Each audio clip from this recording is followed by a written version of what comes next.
Good morning everyone. তো সকাল সকাল স্নান করে রেডি হয়ে বেরিয়ে পড়েছি। আজ হচ্ছে জামাই ষষ্ঠী। আর অন্যবারে এই দিন যা গরম পড়ে, এবারের ওয়েদারটা তো বেশ ভালো ছিল।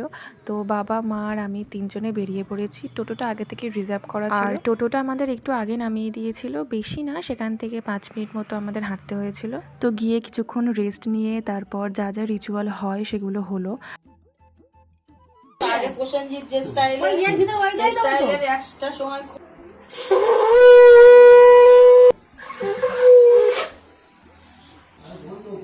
তুই ভিডিও করবি না। এটা ভিডিও কর, আমি করতেছি।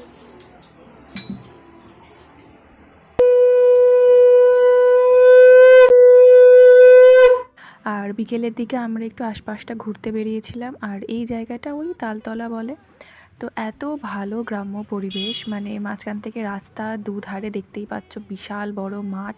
আর এত হাওয়া দিচ্ছিল, মানে বিকেলের সময় তুমি যদি গিয়ে বসো, মানে আলাদাই শান্তি। আর এই গাছ থেকে সবাই গরম চা পেড়ে খাচ্ছিল, আর আমি একটা খেতে গিয়ে জামায় দাগ লাগিয়ে দিয়েছি। তারপর আমরা একটা ফাঁকা জায়গা দেখে বসেছিলাম। এত সুন্দর হাওয়া দিচ্ছিল না, যেন বাড়ি যেতে ইচ্ছা করছিল না। অনেকক্ষণ বসেছিলাম আমরা, প্রায় রাত্রিবেলা 8:30 নাগাদ বাড়ি গেছি, এতক্ষণ বসেছিলাম। আর এগুলো না হাতে বানানো ঘুরুনি, মানে তাল পাতা, খেজুর পাতা এইসব দিয়ে তৈরি। আমার একটা দিদা বানিয়ে দিচ্ছিল, আর এই কচি কাচাগুলো নিয়ে খেলছিল। তো আজকের দিনটা তো এভাবেই কাটালাম। চলো আজ তাহলে আসি, দেখা হচ্ছে কাল। টাটা।